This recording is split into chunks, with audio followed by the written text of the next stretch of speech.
What's going on, guys? It's Dr. Rob with your 2-minute tip this week. This week we're talking about fitting working out into your schedule. One of the things that I hear about most is that people don't have time to work out. And this is very true for myself. I got kids, I got work. So one of the things I do is work on strategies, and often I will actually work out with the kids and make it fun.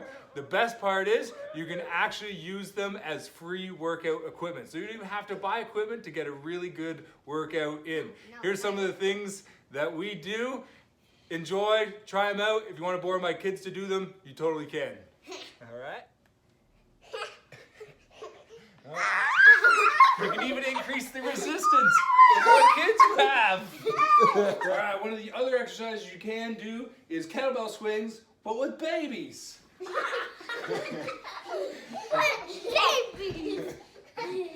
The best part is they get older, you get stronger. All right, you can even do squats with your kids.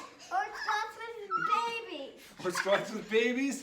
The best part is the more kids you have, the stronger you're gonna get. The whole point is that any exercise is good for you. It doesn't matter how you do it. Just make it part of your routine. If you can do 5 minutes a day, 10 minutes a day, frequency and consistency will always win. Have a good weekend.